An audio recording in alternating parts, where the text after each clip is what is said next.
Halo Cinegrip, balik lagi sama gue Rashid Hari. Tapi kali ini tidak dalam rangka mereview film ya. Gue pengen ngelakuin sesuatu yang udah lama tidak dilakukan oleh Cinegrip, oleh gue sendiri terutama ya, yaitu bikin list film terbaik. Kayak udah bisa lo lihat di judul videonya, lo bisa lihat di thumbnailnya juga, yang gue sampai titik ini belum tahu sebenarnya thumbnailnya mau didesain kayak apa ya. Tapi intinya udah kelihatan pasti itu. Kalau yang akan gue bikin list kali ini adalah soal film action Indonesia terbaik sepanjang masa. Ini list yang sebenarnya tuh gue kepikiran bikin sejak nonton Ikatan Darah di JAV kemarin. Itu gue langsung tercetus, langsung mikir kalau besok nggak males bikin kali ya list film action terbaik. Dan akhirnya nggak malas untungnya. Ya intinya karena itu ya, dalam waktu berdekatan tuh gue nonton film-filmnya Wise Pictures kan, Ikatan Darah itu di JAV, sama ya kemarin Timur yang kayaknya nggak perlu dibahas lah ya, terlalu seram karena filmnya You Know How dan di situ ada You Know Who. Jadi ya sudah gak usah dibahas. Tapi intinya Ikatan Darah tuh keren, saking kerennya sampai gue setelah nonton sama Arya tuh ngebahas gimana kalau kita tuh next bikin list film Indo terbaik yang action. So kali ini intinya gue mau nge-compile daftar 10 ya, biar puas. Kalau 5 tuh kayaknya masih terlalu sedikit. Jadi gue pengen bikin list yang isinya 10 film action Indonesia terbaik sepanjang masa versi saya sendiri. As always, ini personal pick, just for fun, nggak usah dianggap terlalu serius. Kalau beda dari versi kalian nggak usah marah-marah. Kalau beda ya udah tinggal bagiin versi lu di kolom komentar aja. That's it. Kita apa ya istilahnya, saling sharing. Nah, oke, biar tidak berlama-lama karena ini pasti bakalan panjang ya 10 film. Langsung aja gue mulai listnya dari nomor 10. Dan untuk membuka list gue ngerasa perlu ngasih apresiasi ke film lawas ya, yaitu gue akan masukin Pasukan Berani Mati yang rilis tahun 1982. Kenapa gue ngerasa perlu appreciate film lawas? Karena kalau ngomongin the best gitu di perfilman Indonesia, banyak orang kayak seolah-olah tuh memperlakukan industri kita kayak baru eksis sejak tahun 2000. Which is sebenarnya nggak salah ya, karena emang 2000 tuh kayak era renaissance film Indonesia yang tadinya tuh mati suri, bangkit lagi setelah ada Petualangan Sherina, ADC dan lain-lain. Dan ditambah lagi pengarsipan film kita kan emang jelek ya, jadi film-film jadul tuh kayak lebih susah untuk ditemuin secara legal. Tapi intinya gue pengen mengingatkan aja kalau perfilman Indonesia itu sudah eksis loh sebelum tahun 2000. Jadi perlu diapresiasi juga. Dan dulu genrenya sebenarnya jauh lebih eksploratif. Kalau kita ngomongin action terutama ya, action tuh jauh lebih banyak. Ada action perang, ada action ya kontemporer, ada yang silat, pendekar-pendekar kayak si Buta dan lain-lain, Jaka Sembung juga, banyak banget sebenarnya. That's why gue pengen pilih satu lah dari yang jadul itu yang buat gue tuh paling berkesan. Dan ya pilihannya jatuh ke Pasukan Berani Mati. Ini dibikin sama Imam Tantowi ya. Dan Pasukan Berani Mati itu simpelnya adalah Suicide Squad dengan kearifan lokal. Jadi simpelnya ada sekelompok gerilyawan pejuang kemerdekaan yang mereka itu dendam sama Belanda karena salah satu teman mereka dibunuh. Dan akhirnya mereka nekat untuk menyerbu markas Belanda dengan mindset ini, kalau kita nyerbu kemungkinan besar kita semua mati, tapi bodo amat, yang penting kita hancurkan Belanda. Nah itu keren filmnya. Dan ini film all star ya, film ensemble cast, kayak hampir semua nama besar pada zaman itu nyemplung di film ini. Ada Rini S. Bono, ada Roy Marten, Eva Arnas, Berry Prima, W.D. Mohtar, siapa lagi, Dorman Borisman, El Manik, Diki Zulkarnain, Him Damsyik, Amoruso Katamsi, and many more. Banyak banget. Ini kayaknya salah satu film Indonesia paling gede ensemble-nya yang pernah dibikin. Jadi buat yang belum nonton bisa cek akun YouTube. Nah ini nggak pakai subscribe, ada di-upload sama akun YouTube resminya Rapi Film. Jadi ini resmi ya, yang di Rapi Film. Silakan nonton di sana. Lanjut kita ke nomor 9. Ada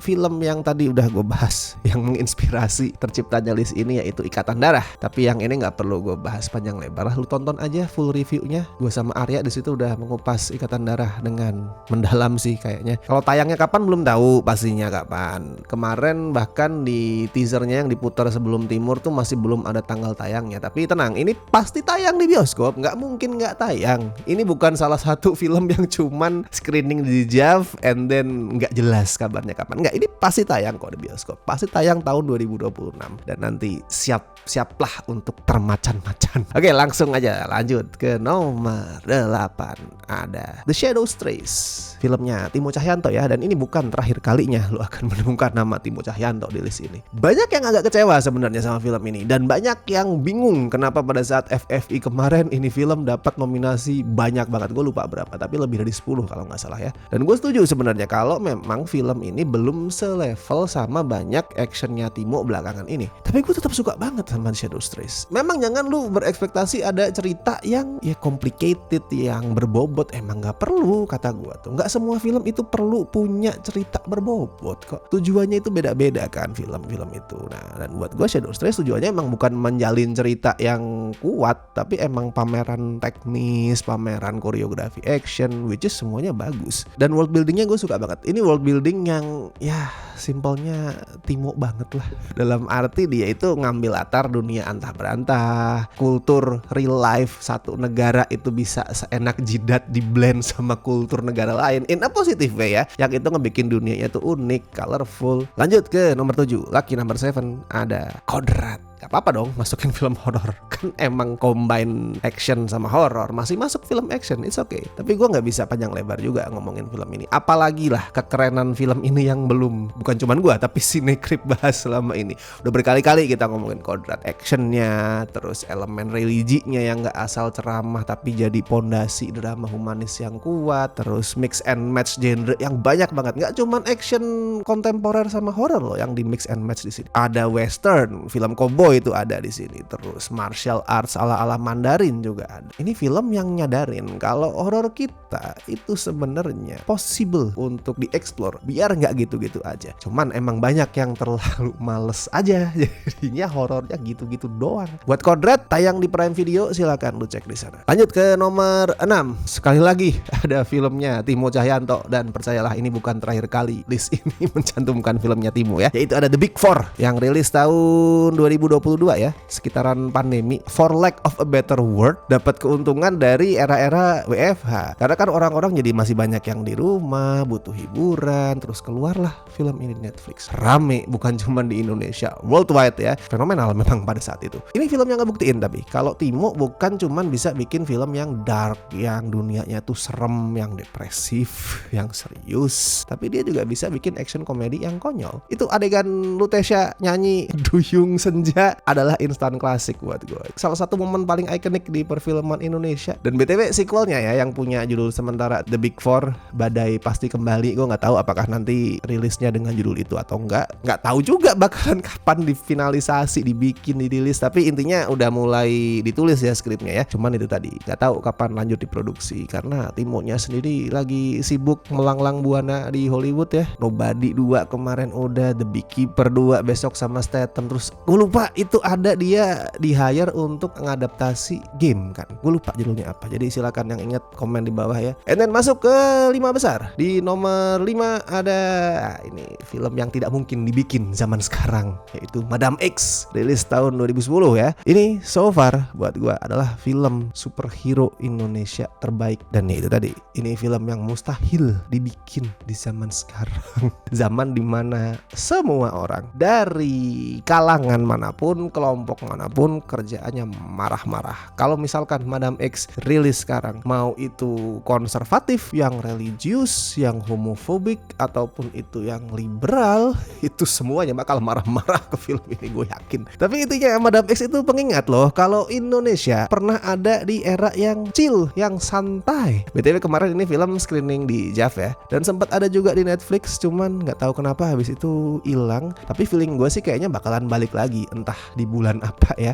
Soalnya tadi gue sempat ngecek di Netflix, Madam X itu masih ada di page coming soon, which is biasanya gue nggak bilang selalu ya, itu akan masuk lagi ke katalog Netflix entah kapan. Terus nomor 4, nah ini tadi gue sempat mention ya pada saat ngebahas Ikatan Darah, kalau Ikatan Darah itu bukan film yang cuman akan screening di JAV and then hilang, tidak lagi tayang di bioskop. Nah nomor 4 ini ada film yang tipikalnya kayak gitu, film yang cuman tayang di JAV and then gak dapet slot tayang di bioskop, yaitu Preman bikinannya Randolph Zaini ya. Waktu itu gue nonton di JAV tahun 2012, terus habis itu hilang, tidak tayang di bioskop lokal. Baru kemudian masuk ke Prime Video sampai sekarang ya, bisa lu cek. Ini film yang luar biasa kreatif banget, colorful banget, karakternya unik, over the top, bigger than life, ala film Grindhouse ya, B-movie. Terus stylenya Randolph di sini juga Tarantino banget. Gue suka banget sama style Randolph as always. Dan setelah nonton film ini, lu akan memandang lagu Cublak Suweng dengan cara yang berbeda. Itu salah satu pemakaian lagu anak paling kreatif, paling unik di semua film Indonesia. Oke, lanjut ke nomor 3, masuk ke top 3 ya. Ini filmnya Timo lagi, sutradara yang paling banyak filmnya rilis ini, yaitu The Night Comes For Us yang rilis tahun 2018.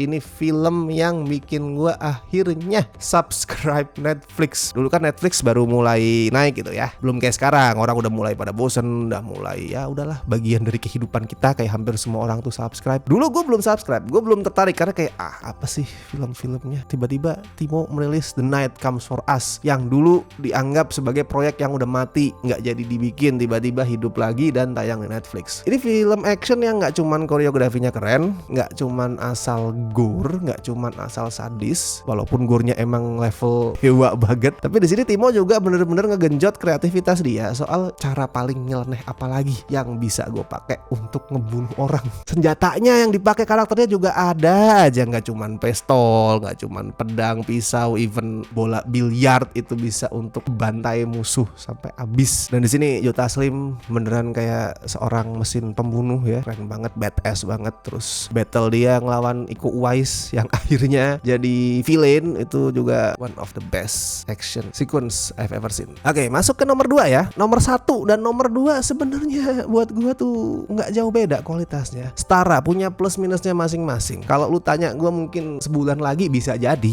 urutan 1 dan 2-nya itu ditukar. Cuman untuk sekarang yang gue taruh di nomor 2 adalah The Raid 2 Berandal, rilis tahun 2014 ya, yang waktu itu dapat 1,4 juta penonton, which is sekilas terlihat banyak, tapi untuk film semahal ini itu belum BEP. That's why film ketiganya nggak dilanjut dan Gareth Evans pulang ke Wales. Tapi intinya ini film yang jauh lebih gede, jauh lebih berisik, jauh lebih luas skalanya dibanding film pertama, yang kadang buat gue itu adalah kekurangannya berandal juga. Jadi kayak kadang terlalu besar, kadang terlalu kompleks, terlalu ruwet, tapi di luar itu susah buat memilih adegan mana yang actionnya itu paling keren. Keributan di penjara luar biasa, adegan si Yayan Ruhian dibantai di tengah salju, wah itu juga keren banget. Final battle Iko lawan Kang Cecep juga keren semua men. Ya kekurangannya cuman itu tadi, kadang emang terlalu besar, emang butuh penulis naskah yang lebih mumpuni untuk membuat film sebesar Berandal itu jadi rapi. Dan ini film ada di video ya,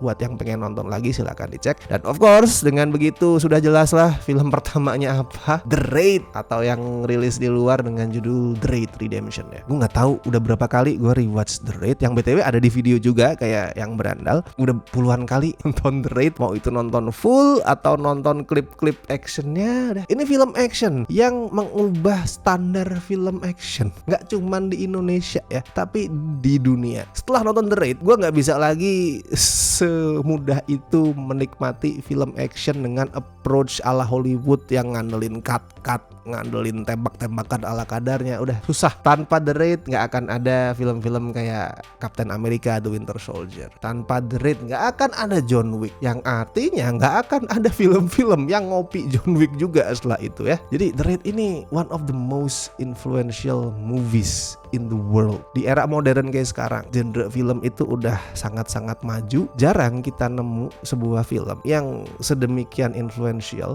sampai dia bisa ngubah muka genre di seluruh dunia. Jarang loh, sebagus apapun film itu. Karena kan biasanya film-film kayak gitu ya emang munculnya pada zaman dulu, di saat industri film genre-genrenya itu belum seberkembang sekarang. Jadi kalau ada di era modern muncul sebuah film yang sampai bisa ngubah sebuah genre, gimana seluruh dunia itu memperlakukan genre tersebut, ya itu film emang saking bagusnya. Gue masih inget banget waktu itu hype sebelum rilis. Teman-teman yang juga seumuran mungkin juga inget ya, sebelum film ini rilis, hype-nya itu adalah sesuatu yang pada saat itu belum pernah gue rasain untuk film Indonesia. Kayak gue nonton teasernya ya, yang waktu itu dikompos musiknya sama Mike Shinoda men, Linkin Park. Oke itu gue masih ingat banget, teaser trailernya rilis dengan musiknya Mike Shinoda, nggak ada narasi, nggak ada cerita, just kumpulan adegan-adegan action. Waktu itu judulnya masih belum The Raid, waktu itu judulnya adalah Serbuan Maut. Wah nonton teasernya ya sampai merinding gue, kayak ini film Indonesia. Apalagi waktu itu filmnya masih fresh tuh, tayang di Toronto, Midnight Madness. Pada era itu film Indonesia belum kayak sekarang. Sekarang kan udah kayak setiap tahun ada aja film Indo yang masuk festival internasional. Tahun depan tuh Para Prasuk masuk Sundance. Dulu nggak sesering itu, kalaupun ada ya itu film-film art house yang sangat-sangat niche ya.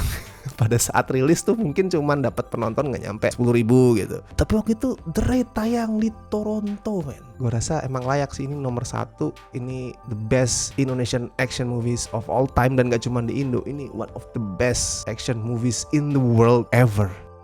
Oke, itu tadi 10 ya film action Indo terbaik sepanjang masa versi gue. Dan gue yakin kalian pasti punya versi yang lain. Pasti banyak juga judul-judul yang keren lagi yang belum gue masukin di sini. Filmnya Timo yang lain, Headshot belum gue masukin. Wiro Sableng juga sebenarnya itu keren loh, dengan CGI yang untuk pada masa itu tuh bagus. Terus ada juga juaranya Charles Gozali. Terus ada Pirate Brothers. Pirate Brothers waktu itu yang main adalah aktornya yang meranin Liu Kang di Mortal Kombatnya Paul W.S. Anderson dulu, gue lupa namanya siapa. Jadi silakan lah, intinya kalau kalian punya versi kalian sendiri, bagiin di kolom komentar. Silakan kita saling berbagi rekomendasi. Dan seperti biasa gue mengucapkan makasih buat teman-teman yang sudah setia bergabung di membership Cinecrip, terutama beliau-beliau berikut ini dari Tir Besti dan La Familia. Thank you so much. Oke, gue Arsyad Hari, sampai ketemu di video-video berikutnya.